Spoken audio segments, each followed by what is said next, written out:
Oke, untuk anak-anakku semuanya, siswa kelas 5, kita akan bertemu lagi di video pembelajaran tema yang kedua, subtema yang pertama, pembelajaran yang kedua bersama Klub Matematika, tempat belajar yang mudah dan menyenangkan. Kita lihat di sini bahwasanya semua makhluk hidup itu pasti bernafas. Kita, manusia, juga bernafas. Karena semuanya membutuhkan pernafasan atau butuh oksigen. Kita akan mempelajari sistem pernafasan pada manusia. Manusia bernafas untuk memasukkan udara ke dalam tubuh. Udara di sini mengandung oksigen. Biasanya atau nama lainnya adalah O2, nama biologinya. Oksigen dibutuhkan untuk mendapatkan energi dari makanan. Energi itulah yang menggerakkan semua proses kehidupan yang sangat penting pada tubuh. Organ pernafasan pada manusia terdiri dari yang pertama adalah yang hidung pertama sebagai masuknya udara. Yang kedua adalah faring, yang ketiga adalah laring, 4 trakea atau disebut juga dengan batang tenggorokan, yang kelima adalah bronkus, 6 adalah bronkiolus, dan yang nomor 7 adalah alveolus. Karena di alveolus inilah terjadi pertukaran antara oksigen dan karbon dioksida. Oke, saya ulangi lagi. Organ pernafasan pada manusia yang pertama adalah hidung. Yang kedua adalah faring. Yang ketiga adalah laring. Yang keempat adalah trakea atau batang tenggorokan. 5 adalah bronkus, 6 bronkiolus, dan yang ketujuh adalah alveolus. Sekarang kita lihat di sini. Kita bahas di masing-masing. Yang pertama adalah hidung. Sampai nanti yang terakhir adalah pada alveolus. Hidung di sini udara masuk melalui lubang hidung ke dalam rongga hidung. Di dalam rongga hidung terdapat rambut-rambut pendek. Ya, terdapat bulu-bulu, ya, bulu hidung dan tebal untuk menyaring dan menangkap kotoran yang masuk bersama udara. Selain disaring, udara yang masuk dilembabkan oleh selaput lendir. Yang kedua adalah faring. Faring merupakan persimpangan antara saluran pernafasan pada bagian depan dan saluran pencernaan pada bagian belakang. Selanjutnya adalah laring. Laring di sini atau disebut juga dengan tekak atau jakun yang terdapat di bagian belakang faring. Laring terdiri atas 9 susunan tulang rawan yang berbentuk kotak. Yang keempat adalah trakea atau disebut juga dengan batang tenggorokan. Pada trakea atau batang tenggorokan terdapat jaringan yang disebut dengan silia yang akan bergerak dan mendorong keluar debu-debu dan bakteri yang masuk. Sementara itu, yang kelima adalah bronkus. Bronkus merupakan percabangan dari trakea yang terdiri dari bronkus kiri dan bronkus kanan. Sementara yang keenam adalah bronkiolus. Bronkiolus merupakan cabang dari bronkus. Saya ulangi lagi dari sini. Dari trakea, trakea itu bercabang menjadi 2. Yaitu percabangan itu disebut juga dengan bronkus. Jadi percabangan dari trakea ini disebut dengan bronkus. Bronkus ada bronkus kiri dan ada bronkus kanan. Bronkus juga bercabang lagi. Nah, percabangan itulah yang disebut dengan bronkiolus. Sementara yang ketujuh adalah alveolus. Pada alveolus terdapat di dalam paru-paru. Ini merupakan tempat terjadinya pertukaran oksigen O2 dan karbon dioksida CO2. Alveolus dikelilingi kapiler-kapiler darah. Alveolus berbentuk seperti buah anggur. Oke, itu adalah 7 organ pernafasan pada manusia. Mulai dari hidung sampai yang terakhir yang ketujuh adalah alveolus. Sekarang kita coba, ini adalah organ pernafasan kita. Mulai dari di manakah letak hidung sampai di manakah bagian-bagian yang lain. Untuk bagian yang ditunjukkan dengan huruf A, ini adalah hidung. Sementara B ini adalah faring. Kemudian C adalah laring. D ini adalah trakea atau disebut juga dengan batang tenggorokan tadi. Trakea bercabang menjadi 2. Disebut juga E, bronkus. Ada bronkus kiri dan bronkus kanan. Bronkus bercabang lagi disebut dengan bronkiolus. Yang ditunjukkan ini adalah F. F adalah secara keseluruhan, gambar dari paru-paru. Kemudian G yang berwarna merah ini adalah diafragma, gitu ya. Oke, saya ulangi lagi di sini. Dari yang pertama, gambar ini.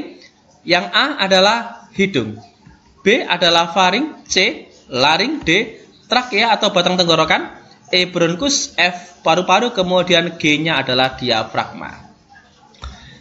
Sekarang ada gambar yang lain.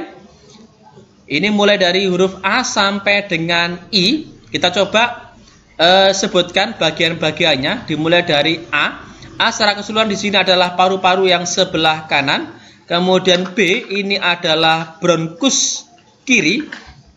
C adalah otot-otot di dinding bronkus. Kemudian D-nya adalah ruang udara di dalam bronkus. Sementara E ini adalah bagian dalam bronkus. Yang F adalah, nah F ini yang disebut dengan alveolus ya. G-nya adalah ruang udara di alveolus, H-nya adalah pembuluh darah, sementara I-nya adalah bronkiolus.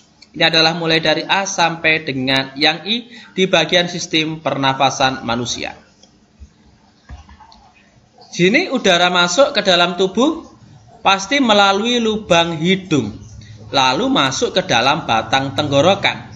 Batang tenggorokan adalah sebuah pipa mulai dari belakang hidung dan mulut, lalu turun sampai ke paru-paru. Dari batang tenggorokan, udara masuk ke dalam paru-paru. Nah, di dalam paru-paru, oksigen terserap ke dalam pembuluh darah halus. Sebaliknya, karbon dioksida dari pembuluh darah masuk ke dalam paru-paru dan selanjutnya dibuang saat kita menghembuskan nafas. Proses pertukarannya terjadi di alveolus. Kemudian ayo kita menulis. Kita sudah membaca bacaan tentang sistem pernafasan pada manusia.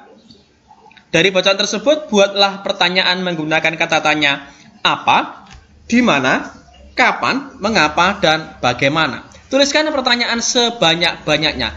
Setelah pertanyaan tertulis, langkah selanjutnya adalah tuliskan jawabannya. Oke. Tulis pertanyaan dan jawabmu dalam bentuk tabel seperti tabel berikut ini. Ini adalah tabelnya, kata tanya tadi, kemudian pertanyaannya, kemudian jawabannya apa berdasarkan bacaan tadi. Kita mulai dari kata tanya apa. Dari bacaan tadi kita bisa membuat pertanyaan, apa saja organ pernafasan pada manusia? Jawabannya adalah organ pernafasan pada manusia terdiri dari hidung, faring, laring, trakea, bronkus, bronkiolus, dan alveolus. Kemudian kata tanya apa lagi ya, kita cari apa. Selain kata tanya yang pertama apa tadi? Bentuk pertanyaannya adalah apa yang kamu ketahui tentang bronkiolus? Bronkiolus merupakan percabangan dari bronkus ya. Ini bronkus ya. Selanjutnya ini kata tanya berikutnya kapan? Kapan manusia membutuhkan oksigen? Jawabannya adalah manusia membutuhkan oksigen setiap saat. Di mana?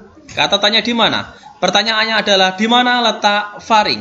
Letak faring berada di bagian belakang. Letak laring berada di bagian belakang faring ya. Kata tanya berikutnya adalah bagaimana? Bagaimana proses udara masuk dan disaring di dalam hidung? Jawabannya adalah udara masuk melalui lubang hidung ke dalam rongga hidung. Di dalam rongga hidung terdapat rambut-rambut pendek dan tebal untuk menyaring dan menangkap kotoran yang masuk berdasarkan udara. Kata tanya berikutnya adalah kata tanya mengapa. Bagaimana pertanyaan dengan kata tanya mengapa? Mengapa manusia membutuhkan oksigen? Manusia membutuhkan oksigen karena di sini oksigen dibutuhkan untuk mendapatkan energi dari makanan. Energi inilah yang menggerakkan semua proses kehidupan yang sangat penting bagi tubuh. Oke? Saat kita beristirahat atau pada saat kita tidur, dalam setiap tarikan nafas kita itu menghisap dan menghembuskan sekitar setengah liter udara. Kita menarik nafas dalam 1 menit itu kira-kira kurang lebih 15 sampai 20 kali. Sebaliknya, ketika kita beraktivitas berat, misalnya balapan lari, kita lari, tentunya kita membutuhkan lebih banyak oksigen dibandingkan pada saat kita duduk, istirahat, atau sedang tidur. Mengapa? Karena pada saat kita lari, saat itu kita menarik nafasnya itu lebih dalam dan lebih cepat. Dalam setiap tarikan nafas kita, menghirup udara sebanyak 3 liter atau lebih. Dalam setiap menitnya, kita menarik nafas sebanyak 50 kali atau lebih. Itulah sebabnya kita bisa terengah-engah saat kita berlari. Bandingkan tadi, pada saat kita dalam kondisi istirahat atau sedang tidur, kita butuh 15-20 kali nafas dalam setiap menit. Kita mengembuskan sekitar setengah liternya saja, setengah liter udara. Tapi ketika saat kita aktivitas berat, seperti berlari, kita butuh 3 liter atau lebih. Untuk tarikan nafasnya kita butuh 50 kali atau lebih. Luar biasa ya. Banyak sekali ya. Kemudian, lambat cepatnya kita menarik nafas di sini tergantung kepada aktivitas yang sedang kita lakukan. Sebaliknya, kita juga dapat mengatur pernafasan sesuai dengan aktivitas yang sedang kita lakukan. Sebagai contoh, saat menyanyikan lagu, kita harus mengatur pernafasan supaya lagu yang kita nyanyikan bisa lebih enak didengarkan dan suara kita menjadi lebih merdu. Dalam seni musik, tentunya ada lagu yang bertangga nada diatonis mayor dan diatonis minor. Untuk kita kali ini, kita fokus di tangga nada diatonis mayor. Apa yang dimaksud dengan tangga nada diatonis mayor? Ayo kita simak bacaan berikut ini. Ayo kita membaca. Di sini ada tangga nada diatonis mayor.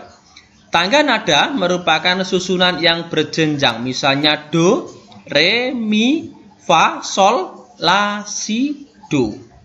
Dalam setiap seni musik ada jenis tangga nada diatonis. Tangga nada diatonis terdiri dari 8 nada. Tangga nada diatonis dibagi lagi dalam 2 jenis, yaitu tangga nada diatonis mayor dan tangga nada diatonis minor. Pada kesempatan kali ini, kita akan menyebutkan ciri-ciri dari tangga nada diatonis mayor. Yang pertama, biasanya lagunya bersifat riang gembira. Yang kedua, bersemangat. Yang ketiga, biasanya diawali dan diakhiri dengan nada do. Namun tidak menutup kemungkinan juga diawali dengan nada 5 atau 3 dan diakhiri dengan nada 1. Oke, demikian video sederhana kita tentang tema 2 subtema yang pertama, pembelajaran yang kedua bersama Klub Matematika. Jangan lupa like, kemudian subscribe. Bagikan jika dirasa video ini bisa bermanfaat bagi orang lain. Terima kasih dan tetap tonton kami di video selanjutnya bersama Klub Matematika, tempat belajar yang mudah dan menyenangkan. Semoga bermanfaat.